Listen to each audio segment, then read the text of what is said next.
Kurang lebih 1000 tahun yang lalu, dewa telah menciptakan dunia layaknya seperti surga. Suku Yunhuang, klan Es, dan Jiaorin. 3 suku itulah menjadi dominasi terkuat atas kekuasaan sumber daya alam di dunia. Atas keserakahan itu, membuat mereka saling memperebutkannya, sehingga peperangan tak bisa lagi dihindarkan, yang mengakibatkan kehancuran. Suku Yunhuang membangun kotanya sedemikian rupa. Salah satunya mendirikan pagoda putih. Namun klan Es membabi buta dengan zirah besi yang menyala. Sementara kota Jiaorin datang dengan membawa api perang untuk menghancurkan semuanya. Namun mereka terjatuh dalam bayang-bayang pagoda putih. Hal itu disaksikan langsung oleh naga, di mana setiap tubuhnya dibelenggu dengan rantai abadi, yang setiap saat naga tersebut menerima cambukan dari sang dewa. Naga tersebut masih berjuang untuk membebaskan diri atas kebencian yang masih tersirat di dalam jiwanya. Dan hari ini, ia masih berusaha untuk mengakhiri darah dan air mata. Dan film pun dimulai.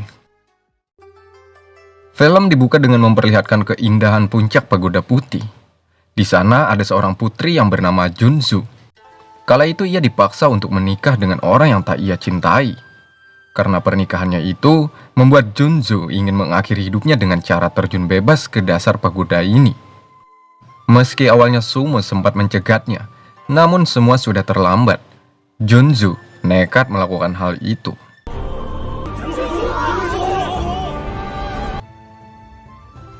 Sedangkan raja yang bernama Kongsang, tiba-tiba ia dikhianati oleh prajuritnya.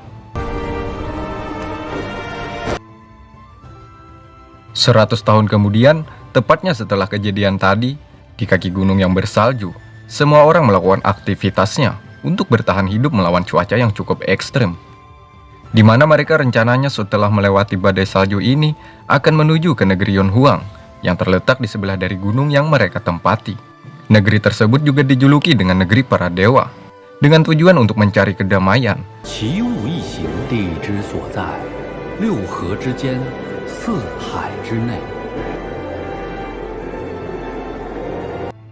Sementara di sana ada seorang gadis kecil yang bernama Nasing. Tiba-tiba kayunya diambil Ano. Ano adalah boneka yang dikendalikan oleh Sumu. Meskipun kedua matanya tak lagi berfungsi, namun mata batinnya masih bisa melihat apa seperti yang orang lihat. Nasing kemudian mengambil kayunya dari Ano. Sementara Sumo hanya diam 1000 bahasa. Kemudian ia pergi menjauh. Singkatnya, Nasing mendatangi Paman Lei. Orang-orang yang ada di tempat ini dari bermacam-macam daerah, dengan tujuan yang sama, yakni mendatangi kota Yunhuang. Selain dikenal sebagai negeri para dewa, di sana juga terdapat harta yang melimpah. Saat ini, kota Yunhuang masih dikuasai oleh klan Es, yang merenggut semua sumber daya alamnya.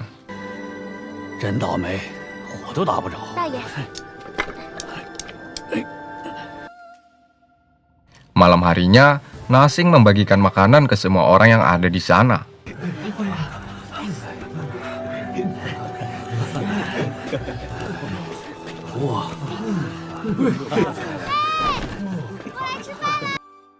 Nasing yang melihat Sumu berdiam seorang diri, ia mendatangi untuk memberikannya makanan. Dan lagi, Sumo hanya diam saat diajak bicara. Nasing mengatakan kepada Sumo, jika sudah berhasil melewati gunung salju ini, maka takdir semuanya akan membaik. Sumo yang sebelumnya tak percaya dengan takdir Tuhan, tiba-tiba ia memotong pembicaraan Nasing.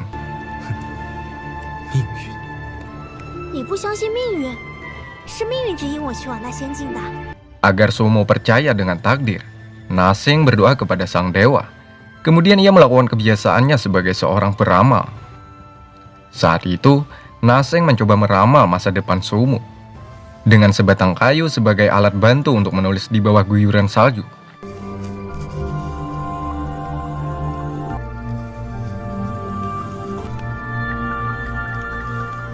Setelah selesai, Nasing membacakan kalimat yang ia tulis.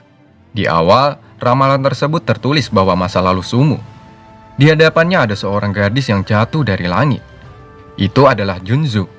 Sesaat mau meneruskan kalimat selanjutnya, tiba-tiba burung kembar muncul dari bawah.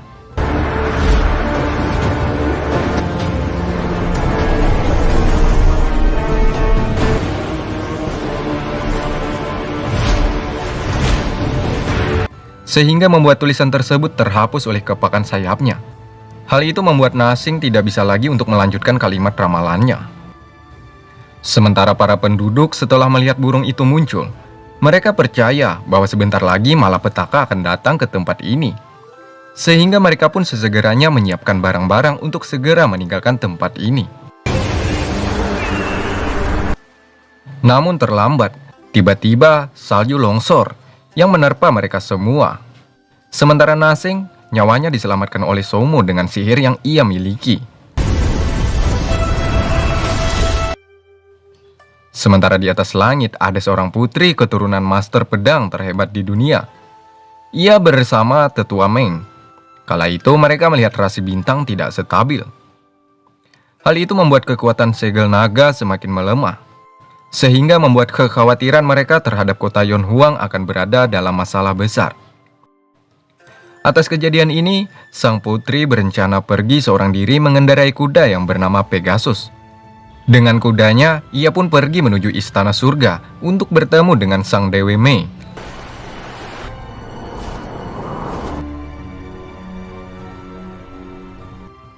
Akhirnya, putri berhasil menemui Dewi Mei, yang kala itu hanya melihatkan kakinya saja. Putri langsung meminta kepada Dewi Mei untuk membantunya. Tanpa ada sepatah kata pun, Dewi langsung pergi mencarinya. Sementara Nasing melihat semua orang termasuk Paman Le. Mereka semua sudah tak bernapas lagi, akibat ditelan gumpalan salju yang menghantamnya. Nasing kecewa atas tindakan Sumu yang kala itu hanya menyelamatkannya saja. Namun mereka tidak. Setiap burung kembar muncul, maka mustahil bagi Sumu untuk bisa menyelamatkan semua dari bencana yang ditimbulkannya. Akhirnya mereka berdua berjalan menuju Yonhuang.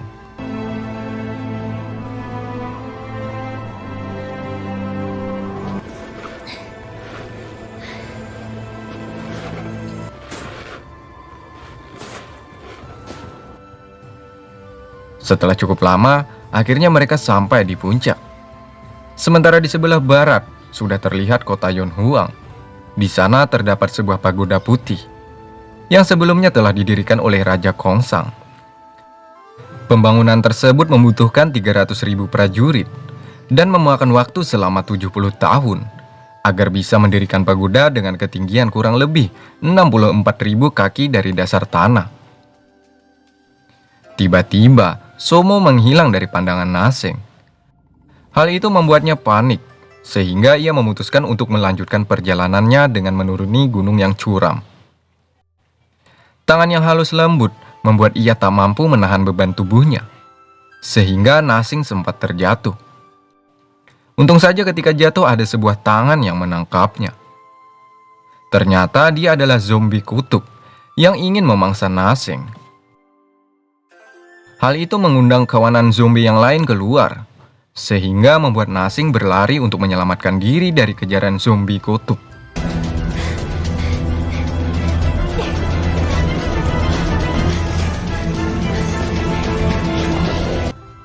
Nasing sempat terjatuh ke dasar jurang. Di sini ia sudah tak ada harapan lagi untuk hidup. Tiba-tiba sebuah cahaya keluar dari balik dinding. Cahaya tersebut mampu melenyapkan zombie yang ada di depannya. Ternyata cahaya itu berasal dari cincin yang menempel di dinding salju. Nasing pun berniat untuk mengambilnya dengan mencongkel menggunakan pisau.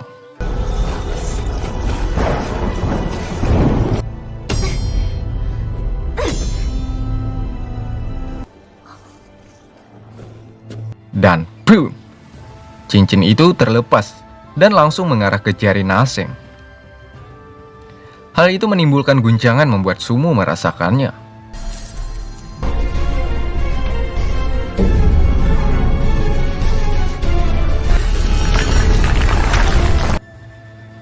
Sementara di Menara Falan, ada 10 prajurit yang sudah terlatih.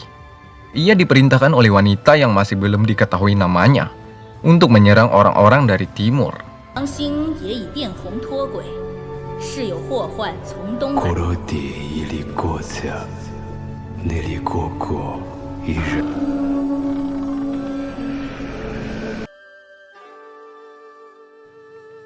Nasing kemudian ingin pergi meninggalkan tempat ini. Tiba-tiba ia dikejutkan atas kedatangan San Feng si tangan iblis. Cincin yang ada di tangan Naseng ternyata itu milik San Feng. Ia meminta agar Naseng mengembalikannya. Karena takut melihat fisik San Feng seperti itu, Naseng mencoba untuk kabur.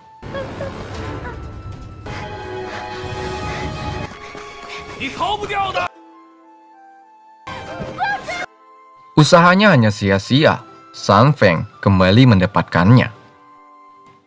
Naseng juga tak mau kalah. Ia memukulkan balok es sehingga membuat San Feng terpental ke jurang. Di sini ia meminta tolong kepada Naseng untuk menolongnya. San Feng berjanji akan menuruti semua inginnya nanti.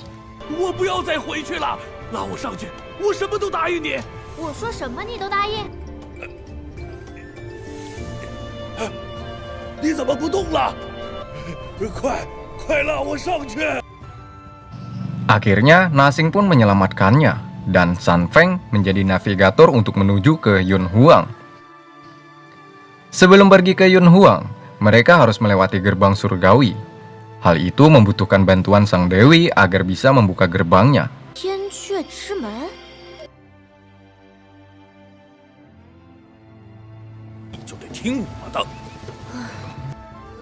Di sini, mereka melihat Sumo yang duduk di bawah sinar rembulan. Selain itu, mereka juga melihat kumpulan bandit yang ingin menangkap para wanita pribumi. Bukan itu saja, suami dari wanita itu dihabisi oleh tajamnya pedang mereka. Anaknya mencoba untuk membela, namun pada akhirnya nyawanya juga terancam. Naseng yang melihat itu, ia mencoba untuk menyelamatkan mereka. Dan usaha Naseng pun juga percuma, sehingga nyawa mereka sudah berada di ujung tanduk. Sesaat mau menghabisi, tiba-tiba sang Dewi Me datang, membuat pedang para bandit tak bisa digerakkan lagi. Dengan kekuatannya, Dewi Me mampu menghajar kumpulan bandit tersebut. Kedatangannya ke sini atas permintaan sang putri untuk membukakan gerbang surgawi. Sementara Sumo yang melihat kemunculan sang dewi, ia marah dan langsung menghajarnya. Namun serangannya selalu saja gagal.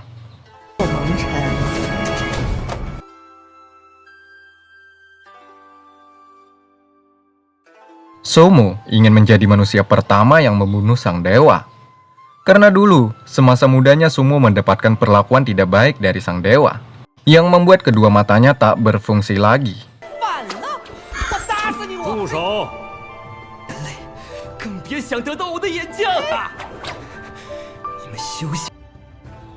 Ingatan yang menyedihkan itu selalu saja menghantui di benaknya. Hal itu menambah amarah Sumo semakin menjadi-jadi.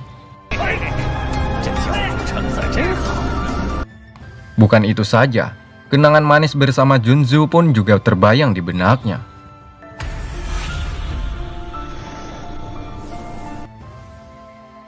Pada akhirnya, Sumo mengeluarkan semua kekuatannya. Saat Sumo menyerang, Naseng juga ikut melompat untuk menghentikan perkelahian mereka. Seketika, cincin yang ada di tangannya bersinar, dan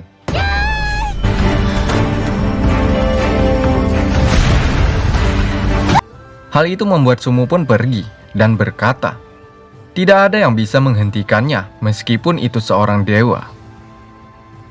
Sumo adalah orang yang dipilih Huang Teng. Ia memiliki kekuatan yang luar biasa.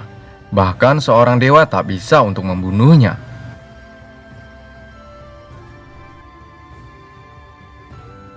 Sumo kemudian sampai ke tepi jurang.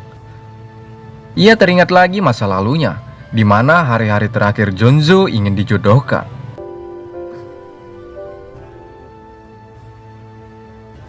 Sementara Naseng dan San Feng melanjutkan perjalanan menuju Yun Huang. Dan film pun berakhir. Nah, seperti itulah jalan ceritanya. Film yang diangkat dari sebuah novel ini sangatlah recommended sekali untuk kita tonton, coy. Ya begitu aja dulu, bertemu lagi di video selanjutnya. Saya CE, salam tambuk sekitaran. Wah.